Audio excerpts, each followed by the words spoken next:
The purpose of Wealth Talk is to educate, inform, and hopefully entertain you on the subject of building your wealth. Wealth Builders recommends you should always take independent financial, tax, or legal advice before making any decisions around your finances. Today's episode is brought to you by Wealth Builders Membership, a proven step-by-step process that helps you achieve financial security within 2 to 3 years. To find out more, head to wealthbuilders.co.uk/membership. Welcome to episode 234 of Wealth Talk. My name is Christian Rodwell, Membership Director for Wealth Builders, joined today by our founder, Mr. Kevin Whelan. Hello, Kevin. Hi, Chris. Good to be with you again. 234. We're climbing up, aren't we? We sure are. Hope everyone enjoyed the first head-to-head podcast last week. Yeah. Got some exciting CEOs to interview. We'd love anyone to suggest more, and that we can really interview the people who you think could inspire you, give you an insight that can help you build your wealth, because they're all so humble and willing to share, So I'm so pleased to be doing them. And thanks for you letting me step into the chair every now and again. No problem at all. And today we have another wonderful guest. It's Manish Kataria. Manish is the founder of Invest Like a Pro, but also one of the Wealth Builder Wealth Coaches. And he's been there with us since the beginning, has helped many of our members to move from financial insecurity through to security, and fantastic coach that he is. And today we're talking about a topic that is very close to your heart, Kevin, and it's that devastating effect that fees can have on your wealth. It's one of those things that it's so obvious when you say it out loud. The thing if you listen to, Manish talks about the 3 drains, right? And one of those drains being fees. And it's the only one you can control, because you can't control inflation and you can't control what the tax rate is. So as a leakage, it's the biggest drain on your money, and it's the easiest one to fix. But for some reason, which I think I understand it, there's a level of inertia that sets in with people, almost in a way that, well, everybody else is doing it this way. Everybody else is letting somebody else manage my money. Surely it must be okay. The sad tragedy is the amount of loss of return, which is hidden, right? Because you don't see it. It's not transparent. And that opaque structure, and as Manish explains, the complexity that is given to us as the appearance of complexity, when in fact investing money is so simple. You can budget your house budget, you can manage your money. It's not difficult at all. And hopefully Manish will share how simple it can be. And once you realize, and I'll talk later about what those devastating impacts are, because you know me, Chris, I like a good ROI, and the ROI, the first one, is a reason to overcome the inertia. So I'm hoping that somebody will listen to this and go, enough's enough. I'm not letting someone stick a siphon in my life for the rest of my life and then the rest of my children's lives to profit themselves at the expense of me, just because I'm not looking closely enough at that. And I would like people to change. And I'd like to make an offer to help people change and to see the ugly. It's almost like, do you remember the film The Matrix? Yes. Do you like that movie? Very good. It's a cracking movie, isn't it? And you take the red pill or the blue pill, right? And if you take the blue pill, you wake up in bed, nothing's ever changed, and you just see life through the same lens as you are now. You take the red pill, and you get shown how deep the rabbit hole really goes. This is a red pill moment, ladies and gentlemen. Take the red pill, and this isn't Kansas, baby. You're not, or whatever her name was in the Wizard of Oz. This is Kansas, bye-bye. This is a wake-up call that most people are being devastated, and their lifestyle, their future lifestyle, is devastated by the impact of fees. Anyway, enough of me on a soapbox that I almost never get off, Chris. What are the ways you want to introduce Manish, who I respect hugely as a as a very benign, gentle coach, not as aggressive as me on the subject, but I know he feels as strongly as I do on it. He sure does indeed. And do stick around till after the interview with Manish, because we've got an offer to help you really dive deep into those fees and reduce them. So stick around. And we often talk in other podcast episodes, Kevin, about you can't DIY your way to wealth. But this is an area where you actually can DIY. You can do it yourself, and the steps are there. It's not too difficult. And we obviously help our members with that. And we're going to go into some of those steps with Manish in just a moment. Yeah, every asset has got a different level or levels, let's say, of knowledge. There's always something you can DIY. Every pillar you can DIY to a certain degree. The challenge with DIY for the most part is it just takes too long. And I don't think there's a DIY pathway to wealth here. There's a DIY pathway to making the money you've got work harder. But it's still a long journey. If you leave your money exclusively in the stock market, as most people do, their pension, their ISA, their investments generally in the stock market, you're still going to be waiting 30, 40 years to do it. If you manage to reduce your fees, you could do it maybe 5 years earlier, but you're still talking 20, 25 years before you can be completely financially secure. So the only way you can accelerate that with knowledge in the stock market is to understand there are other ways the stock market can be a diversifier, or the stock market could be a way of generating cash flow. And you can't DIY that. Somebody's got to teach you that. Yeah. And then once you've got the equipment, you've got the tools of the trade, then you can apply those things. But in every aspect of wealth, whether it's property business, creating intellectual property or joint ventures, you can't really just do it on your own. There's always a collaboration with somebody who can help you understand what you need to do a better job. And that's what we're hoping to do at Wealth Builders. We often talk about the who, not how principle, Chris, that whenever there's a problem, and most people don't realize that this is a problem, but when they realize there's a problem, how do you start? Otherwise, if everybody knew how to start, there'd be so few people investing money in what you would call it, the active funds as opposed to passive funds. More people would see themselves as a wholesale customer as opposed to a retail customer. I'll cover some of those later, so I don't want to take away from Manish's points, but you can tell I'm itching to get going on this one. All right, so let's find out from Manish Kataria how fees can drain your financial future. Manish, welcome back to Wealth Talk today. How are you? I'm very well, Chris. Thank you. How are you doing? Yeah, I'm excellent as well. Thank you. Now, Wealth Builder members know you very well as one of our wealth coaches, but for everyone else, you're the founder of Invest Like a Pro. So let's start there, Manish. Tell us about your business, please. Yeah, so I set up Invest Like a Pro a few years ago, really in response to people I was working with. And, my background is in investment management, in professional investment management. And I just wanted to, I was already sort of helping people to invest better, saving fees and, just helping them, giving them the tools to create a better portfolio for themselves, to secure their financial future. And so, I got to a point where a lot of people were asking me, questions, and I thought, how best can I help people? And so I set up Invest Like a Pro to really help investors to save fees, compound better, and just create a recurring income stream in a diversified way. So that was the sort of birth of Invest Like a Pro.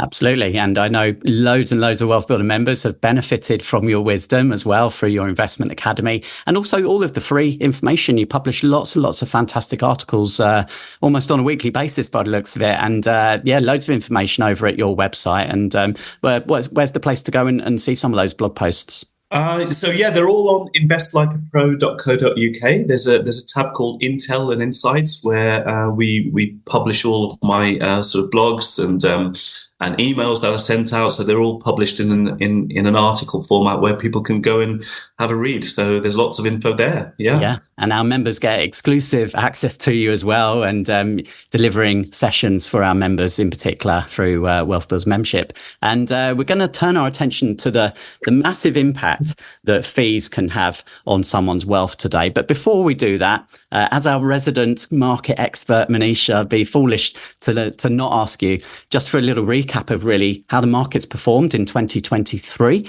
and what's the outlook for 2024 in your eyes? Yeah, well, 2023 was a really strong year for the markets. Overall, global equities were up anywhere between 18 to 25% on a diversified basis. The US was up around 20%. The European markets weren't that strong, so the FTSE in the UK was up, but underperformed, so up around 8%, which in a normal year, that's not bad, right? But in 2023, it underperformed.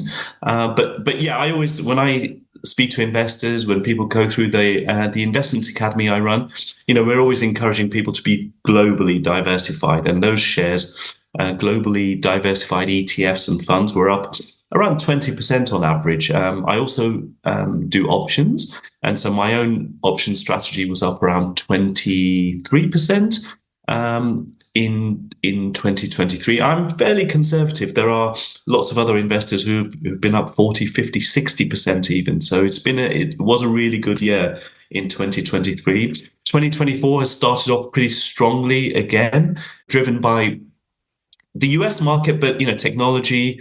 But there are signs of it sort of broadening out now, which is encouraging to see. And I'm just thinking, my own interest within AI over the last 12 months, and we're seeing, ChatGPT has just blown up.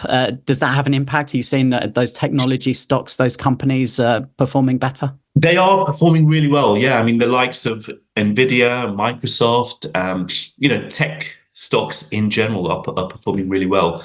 But, this is not just a tech story, because AI is going to impact the entire economy, right? So, and we're already seeing signs of that. So AI is having a really sort of meaningful impact on things like healthcare, things like consumer stocks, transportation, you name it, every sector will be impacted by this. Just like the internet impacted every single sector in the economy, AI is having that impact already, but just faster. So this is going to be a story about technology to start off with, but you need to think broader than that. You need to think about, the entire economy, all the sectors.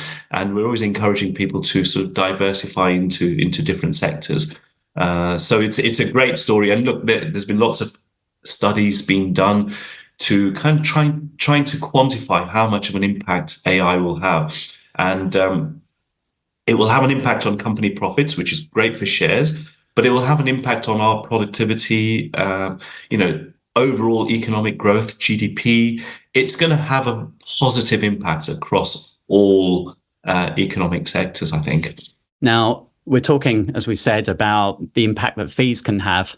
I know one of your main messages always to our members is about low cost investing. And perhaps we'll start there, keeping fees low, but investing in things such as ETFs is a smart move. It is. I mean, ETFs are a smart move for so many different reasons. One obvious reason is that because they're cheap, right? And because they track the index. And, the world of ETFs has really exploded onto the investment scene in the last couple of decades. And they're so popular because they're flexible, because they're low cost, and because they enable you essentially they enable regular investors to go out and access parts of the investment sector, parts of the investment space that were only previously available to the pros. So now we can get access to all sorts of sectors, different funds, different markets in a way that we couldn't before ETFs. So ETFs are great, but the main impact we find is they're accessible and they're very, very low cost. So ETFs are a great way to do it. Not the only way, but they are a great way to cut costs and achieve great performance. So we're going to look at where some of the different places are that fees occur when it comes to investing, and the steps that you can take to reduce them. But let's just begin by really emphasizing the impact that this can have. So, give us some numbers. Just how much are we talking here in terms of actually being aware of how much fees are eating into our wealth? The answer is huge, much more than you might imagine, and it really is huge. We're talking, huge percentages of your overall wealth. So there is actually a great website which anyone can go to. It's called T-Rex or Google T-Rex score, and you can just put in your own numbers there. But essentially, we're talking about 50% plus of your overall wealth. So I'm talking about, for example, your pension. You might have a workplace pension scheme. You might have your money being managed by an IFA or a wealth manager. And you may not realize the extent of the fees that they are taking. And it really is devastating, right? And I work with investors all the time who they can come along and they can have their own portfolios just evaluated to see, what the overall impact on the fees are, and essentially whether that scheme is underperforming or not. And 9 times out of 10, I find that those schemes are underperforming, but also they're giving far too much away in terms of fees. So we're talking, by the time you retire, whether that's, 55, 60, 65, whenever that is, you will probably find that if you've made, let's say you've made £800,000 in investment gains, you shouldn't be surprised if you find that you're ending up giving away sort of 50% of that in terms of fees. And that's not unusual depending on who you're with. So, we're talking £400,000 out of a pot of £800,000. So yeah, I mean, the extent of the fees and the amount you're giving away is huge. I mean, I was talking to somebody the other day who she has a pot with a well-known IFA, let's call it, no names being mentioned. And so they've been investing for 10 years, and the investment pot had made £617,000. And what she's going to end up keeping of that is £398,000. And that's just over a 10-year period. And imagine what it would be like if she had continued with them over 25, 30 years, right? So we're talking hundreds of thousands of pounds.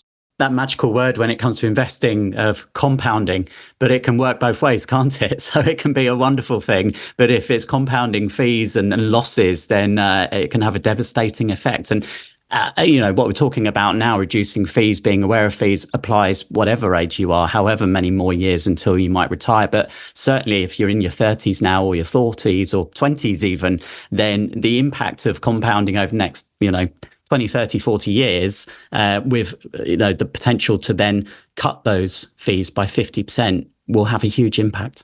Huge, massive. It's a really good point because, as you say, compounding works both ways in terms of positive returns, but also, we call them the leakages. So there are 3 main leakages: fees, inflation, and taxes. So if you can minimize those leakages, sometimes, those leakages, it's not as glamorous as making returns, but those can be as important as actually making a return. So yeah, never underestimate those leakages, in particular fees. You mentioned a couple of places where someone might look at where fees are being charged. So pensions being one, any sort of professional management fee, be fund managers, IFAs. Where else might someone see fees occurring? Those are the obvious ones, and just on the work pension schemes, we might believe that because we worked with a company and their pension schemes were set up for employees, we might believe that they are sort of almost charitable and benevolent in nature. But actually, you need to check those fees to make sure that they are okay. And again, 9 times out of 10, they are way over and above what you should be paying. So it pays to just evaluate your own pension schemes. You might already have taken control and you might think you're paying, lower fees.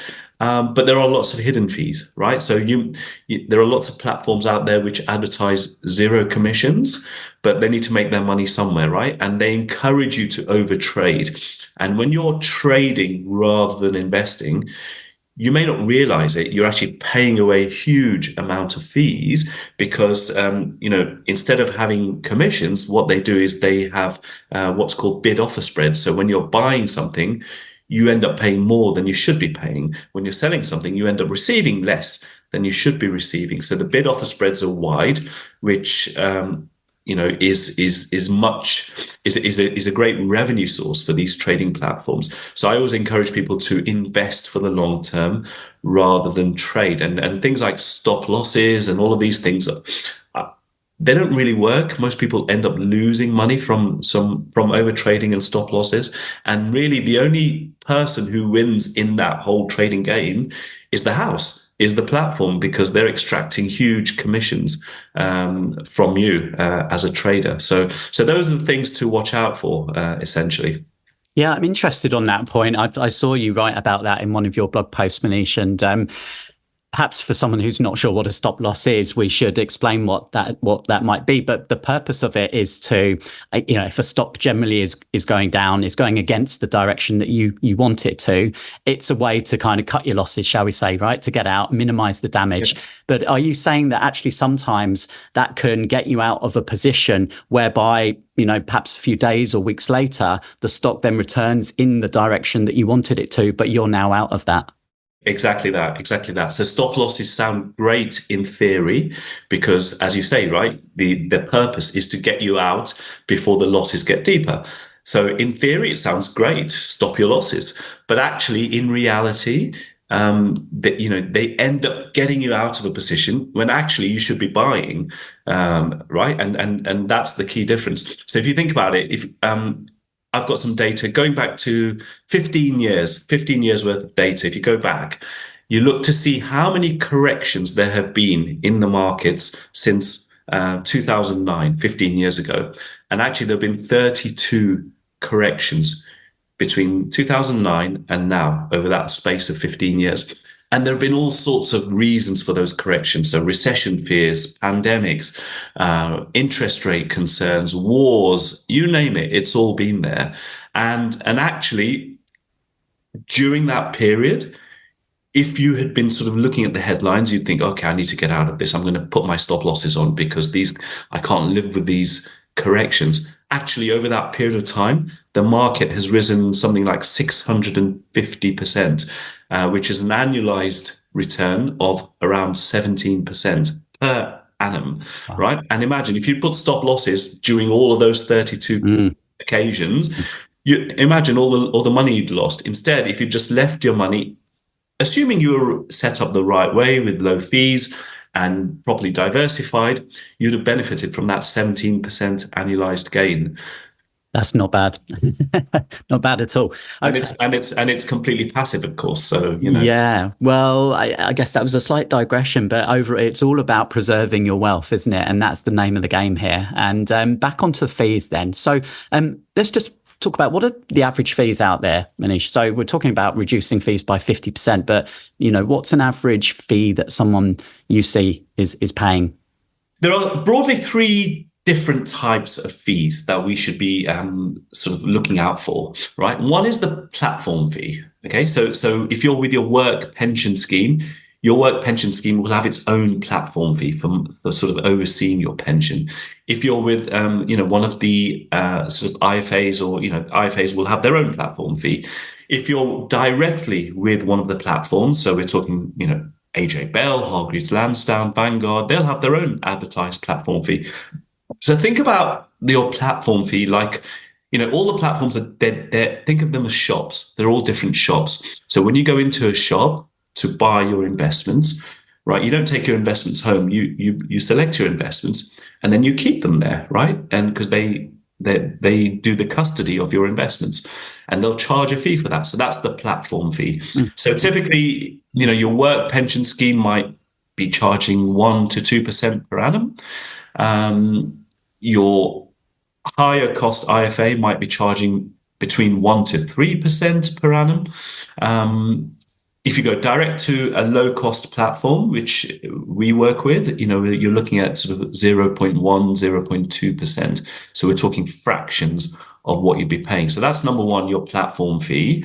Number two is your product fee. So product fee is, what are you buying? What are the investments you're selecting? So we talked about ETFs earlier. They're fairly low cost. There are other types of index tracking funds which operate like ETFs. They're fairly low in cost. On the other end of the spectrum, there are active funds, which are the premium end, and they might charge 1 to 2% per annum, whereas ETFs might charge below 0.5% per annum. Okay, and so that's number two. And number three is your trading fee. And that sort of is think about that as your sort of entry and exit cost. So every time you buy or sell something, you get charged something. One way or another, you'll get charged. Even if they claim that they are zero commissions, you'll still get charged. So those are the three main fees to be thinking about. Overall, if you go with a low cost setup, yes, there are 3 or 4 different types of fees, but they amount to something quite small.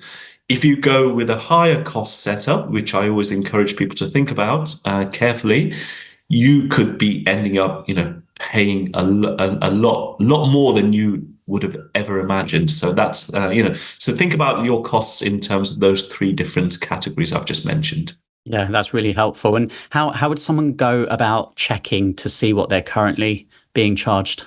Yeah, just ask the question. So if you're with a work pension scheme, send them an email saying, look, what are my total charges? And the word total is a really important word because, you want to have, all of your costs in the one figure. Even if they give you 2 or 3 figures, you just add them up. So ask them, what are my total costs for the platform fee? What are my total costs for the fund fees? And any other sort of admin or custody fees that I'm paying. Tell me my all-in costs. So you can ask your work pension scheme that same question. You can go to your IFA or wealth manager and ask them the question. And really important that they break it down because you want to know your total costs. The other thing which I didn't mention are exit fees. So some IFAs are really naughty and they charge you exit fees for getting out and moving across to another provider. And sometimes it's worth swallowing that fee just to go to a lower cost provider. Yeah. So make sure you have full visibility of all of those costs. Yeah, not to mention the fee for the IFA themselves as well. So yeah. Yes. Okay. And I guess once you've taken stock, so you're clear now on what you're paying across all those different things we've just discussed, is there the opportunity to negotiate? So instead of actually having to change platform, which for some people they might not know how to do that, or it might be too much, hassle. Can you go to the current provider and is that a possibility to negotiate down? Sometimes you might be able to, not with your work pension scheme so much, but with your IFA, possibly. You could say, look, I'm not happy with these fees. I'm looking at other providers. What's the best you can do for me? In all probability, they won't be able to match the low cost platforms that are out there. But yeah, it's worth asking that question, in particular with your IFAs, because, everything's up for negotiation. As I mentioned, the things that are not negotiable are the product fees. So the fees that you'd pay for the ETFs or the funds that you're invested in, because those are uniform to all investors, and also the trading fees. So again, they are normally universal to all investors. But the platform fee, i.e., the custody fee, the shop fee, might be negotiable. Okay, that's great. Thank you for that, Manish. So is there anything with regard to the topic of reducing fees that we've not covered? What would be your final word for someone now who perhaps, knows they're paying too much, but just hasn't got around to it? Yeah, I think we've kind of summed up most of it, but actually the one thing people should remember is that at first sight, the financial industry is very good at making us believe this is a complex area, right? Give us the money, we'll do it for you, we'll take the headache off you. But actually, it is super simple. And a lot of people get scared off from sort of taking control of their pensions or their investments because they don't know where to start. And that's understandable, right? Because of the way we have been conditioned to think. It's actually a lot simpler than you'd imagine, especially with ETFs and index tracking funds and the new sort of providers out there. It's so simple to take control. So not only are you, saving a huge amount of costs, you're taking control and doing a better job than most of the professionals, so-called professionals, will be doing. And I would just say to people, don't worry about the sort of potential complexity of self-managing, because it's a lot simpler than you'd imagine. In fact, in the US, they're a lot more advanced than we are in the UK. There's a whole kind of movement around self-managing your wealth in a low-cost way, and they've done it. So there's no reason we can't do it either. Yeah, we talked about technology at the beginning, didn't we? But the fact that there's so many apps now and it's low cost, it's so much easier now to take control yourself and not have to rely on those expensive professionals. Yeah. A final note, Manish, before I let you go, as I mentioned right at the beginning, you've been one of our wealth coaches for several years now, helping our members. Seen some fantastic progress, some real transformations with some of those members over the last few years. You know, for anyone who's listening who, you know, perhaps is thinking, I need to do something about building wealth, building recurring income, getting to financial security as a coach, you know, just a few words on that process and what you've seen amongst some of our members for yourself. Yeah, I mean, look, there's a lot of members who've done an amazing job and they've taken control. You know, they've built up their pillars in different areas. So, you know, property, investments, options for recurring income. You know, so people, the first thing is recognizing, which all of the members have done, and that's why they're here, right? So they've recognized that it's not all about working 9 to 5. It's not all about exchanging time for money. Let your assets do your work for you instead of you doing your work, and then you can just have freedom of time and geography and whatever else you're looking for. So yeah, I think the first thing is recognizing that. Second thing is, how do you go about doing it, right? And you know, and the next step is to be diversified. So don't just focus on the one asset class. Spread your kind of asset investments across different asset classes, because that mitigates the risks of individual asset classes.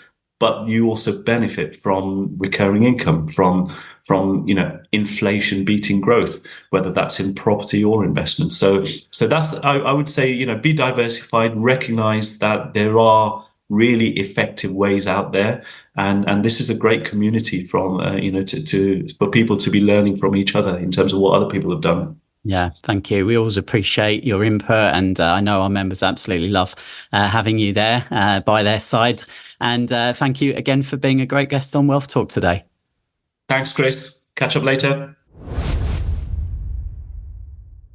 Right. So thank you to Manish for sharing there. And I know you're itching to get into some of those points, Kevin. Before you do, I'm going to read out a review that's come in this week from, let's have a look through on our Trustpilot page. So we're over 265 5-star reviews on Trustpilot now. Thank you so much to absolutely everybody who's taken time to leave us a review. It means so much to us, Kevin. And this week, Paul has, let's have a look here. Paul, yes. I joined Wealth Builders 6 months ago with the view that I needed help achieving my long-term goal of financial independence within 5 years. Although it's been a slower start, I'm encouraged by the amazing resources available to me, especially the monthly one-to-one sessions with my wealth coach to keep me on track. So nice of Paul there to just give us an update on his progress so far. Absolutely. And that accountability is a good thing, because it's saying, hey, have you done that?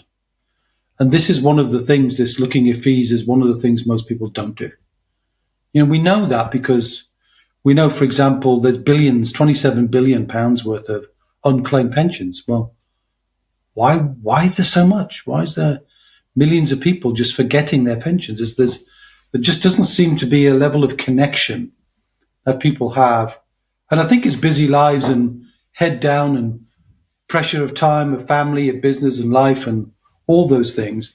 But this, together with doing things like wills and powers of attorney, are the two things that everybody should do, but so few people actually get round to doing. So we want to do our best to help people understand, where would you start with this? And it's not easy, is it? You're going to go to send an email to every provider and say, can you give me my total charge ratio or TCR? Are you going to interrogate that, look at that, then do? It's too hard. It really is too hard. Now, if you're in our program and you're being coached by Manish, you've already overcome inertia, already doing something. But most people listening to this podcast haven't overcome inertia yet. They're still thinking about it. They're still what we would call going round the outside, Chris, aren't they? They're circular, going round the orbit of, am I going to do something? Am I not going to do something? The thing to do is we do something called a score report, Chris. SCORE. You know me. I love and not an anagram, but acronym. You see, I'm racing ahead. My brain's racing ahead. So SCORE, right? So the score report is available for our members, but I'll make some available here, which allows you to understand what it is you're getting, what your fees are, and what you can do about it. And S stands for Statement of Benefits, because in the end, particularly around pensions, and it's usually the pension is the biggest challenge, it's too far away. So it says this is the amount of benefit that's expected based on what the provider says. And I was with somebody the other day, right, a really smart business owner. And we met for a coffee because it was convenient at the time. And he showed me a statement. I asked him to bring statements. I wanted to make a point. And he showed me the statement.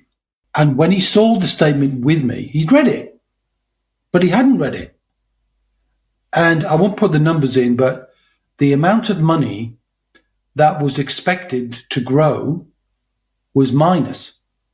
In other words, the fund value was X and the retirement projection was less than X because of the low risk he had on the funds, and he wasn't paying attention to the funds and the fees that would come out of the funds. And the projection of the income, which is the statement of benefits, if you like, was so small as an annual income, he got angry. And that's a good emotion to have. If you can get angry about this, you'll do something about it. If you just feel there, then you won't do anything about it. So the score report, first statement of benefits. The C is those charges, right? C stands for charges. And we've got a friend of Wealth Builders, really, an IFA team, who do this work for Wealth Builders because they love Wealth Builders clients. So a friend of Wealth Builders, and they will do this work. Now, normally they charge for it, but I'll do so many for free. We'll have to work out how many in a moment.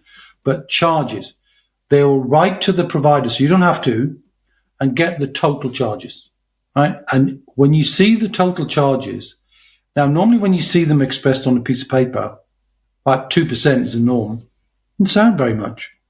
But when you divide 2% into, let's say, an average return of 6%, there's a third of your money going. Compounding upon compounding upon compounding every year. And when you realize that the institutions are getting that money, whatever happens to your money, they're getting paid it, it's not a good outcome for you. And that's why I encourage people to be challenging the charges. So challenge the charges. The O stands for what are the retirement options, or what are the options you've got? Not, again, mostly for pensions. The options go into detail of, have you got tax-free cash? Is it drawdown? There's some complexity around pensions.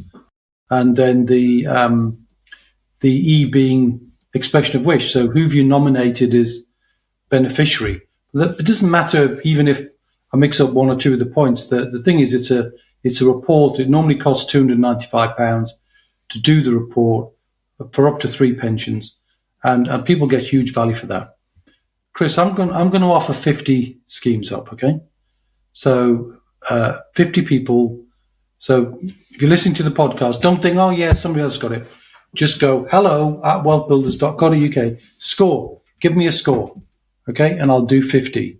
So that's going to cost me quite a bit of money.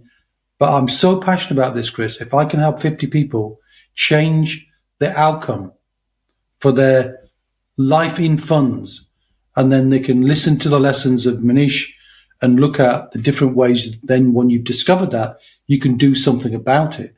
But the first point of any ROI is the reason to overcome inertia. And you've got to get to that point first. And I think the score report will help do that. And it's a tragic lesson. And it plays out so much more than just the fees. If you think about the word ROI, particularly on pensions, because there's a target outcome, which is your retirement. Well, if you're trying to build the biggest retirement fund possible, what you need is a return on your investment, don't you? And what's going to be negative on that is the drain on the fees.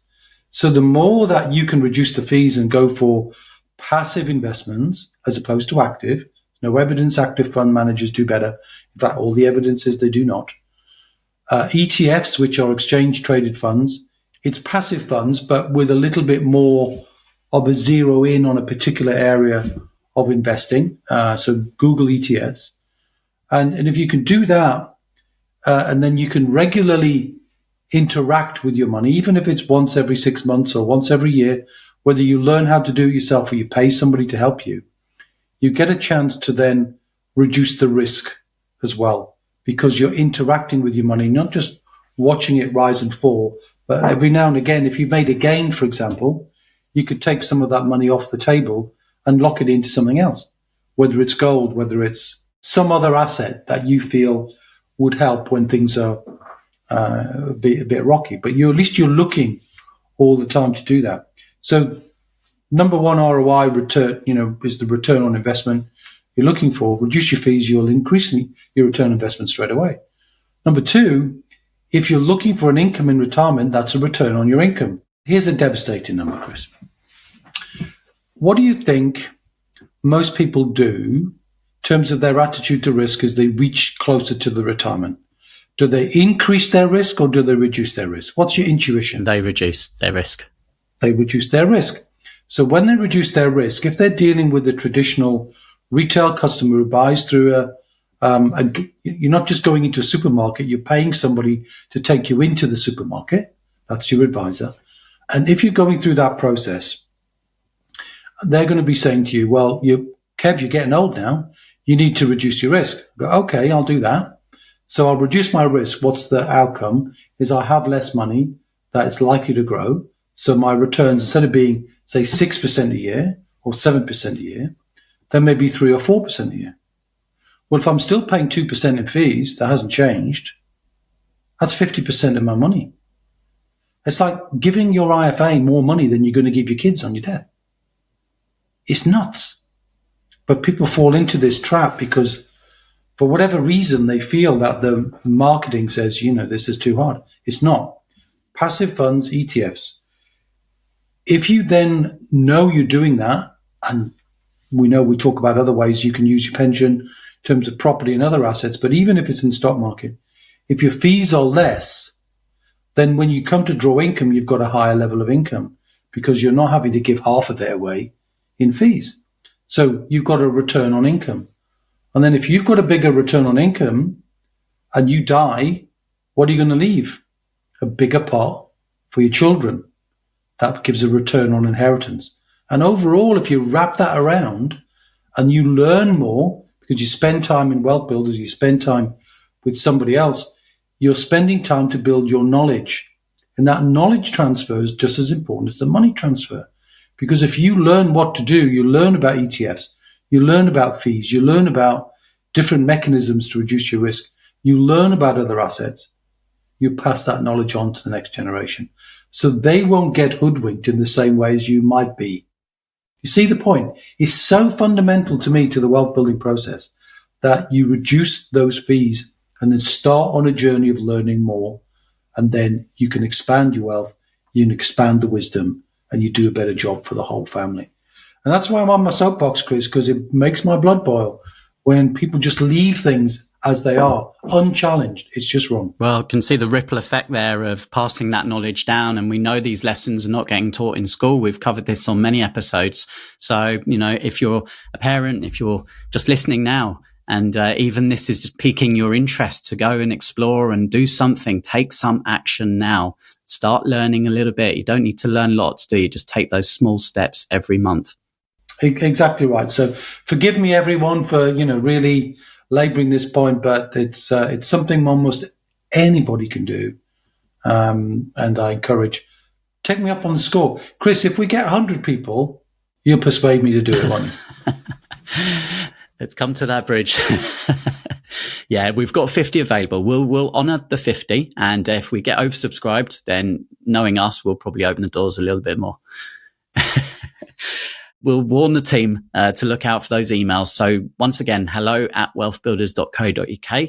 Put score in the subject line and we will create that report for you and we'll show you the impact of that on your own fees. And specifically really pillars 2 and 3. So we've got the 7 pillars of wealth, the 7 different asset classes we teach people to generate recurring income. Pillar 2 is pensions. Pillar 3 is investments. That's really where these fees are Yeah, it's the same thing. We can do a score for investing as well.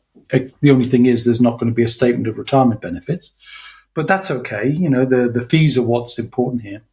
And when you think about why 95% of the population do not become financially independent, is because there's an over-reliance on those pillars 2 and 3.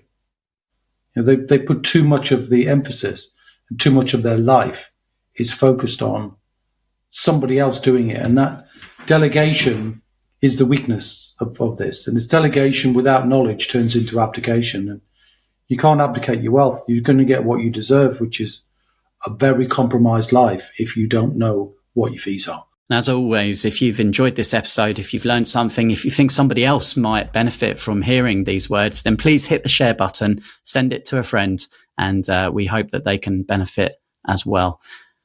Okay, well, more of the same next week. Kevin, you and I will be back here, same time, same place.